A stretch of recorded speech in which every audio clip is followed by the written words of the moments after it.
Good morning, everyone. This is Dr. Tirath Gill.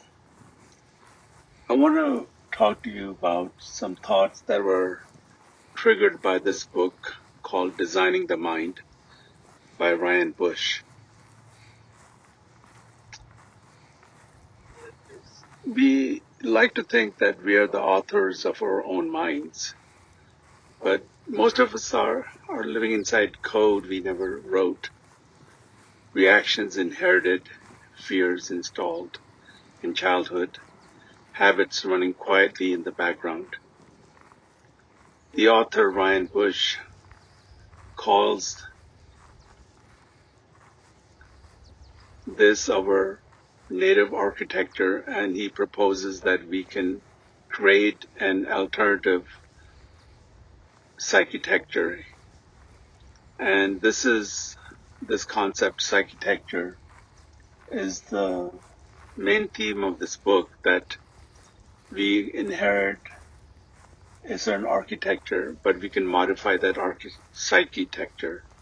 Think of it as an architecture of the mind. So psychitecture, or the architecture, we can modify the architecture if we understand it.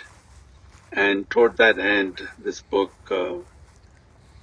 elaborates ideas that really make you think and have many aha moments.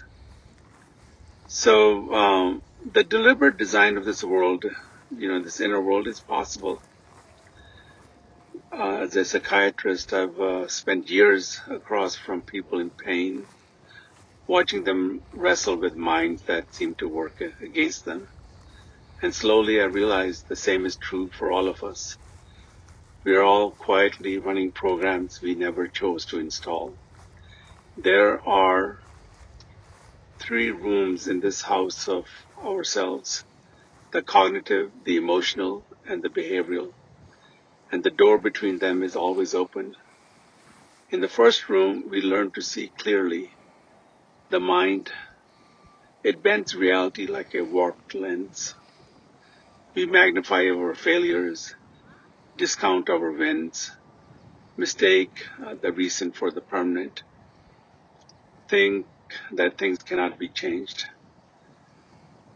The work here is simply noticing the distortion and gently correcting that view. In the second room, we discover a secret. Our emotions are not weather that happens to us. We are not helpless against those tempests and those tides that rise unknowingly within us. They rise from how we think. If we change the thought, the feeling shifts with it.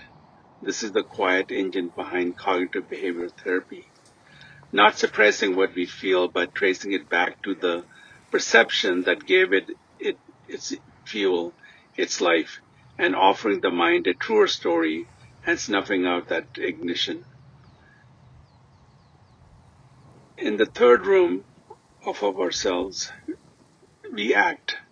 We align our goals with our deepest values and our daily actions with those goals. Some actions distract us, and others carry us forward. And when desire itself is trained to want what we truly value, willpower, it becomes natural. When our desire accords with our goals and is oriented towards our goals, actions are taken almost automatically. They become a means of worship. So there's even a term in Hindu mythology called karma yoga, like it's a prayer, action that is prayerful, and that action is the one that promotes kindness, helps construct a world in a positive frame where equality, kindness, tolerance, mutual respect reign supreme. Those actions are prayerful. So the third room is where we cultivate our desires in a way that it fuels our actions towards noble goals. This is kind of like learning to play a piano in a room you can only hear. At first there's disharmony, just a clash of keys and noise that is cringeworthy and convinces us that mastery is impossible. But the masters were beginners too. With practice, we can practice this like the piano. With practice, equanimity replaces our struggle. Life becomes a melody, poetry in action. That's your peace. That's your inheritance. That's your gift. And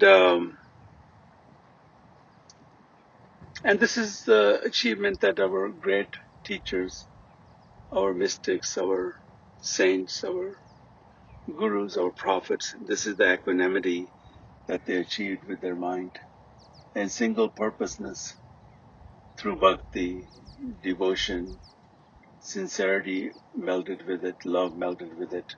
It helped them achieve this state, masterful state of equanimity, wisdom, and a life that was poetry in action. Thank you for your attention. Take care. God bless. Bye-bye.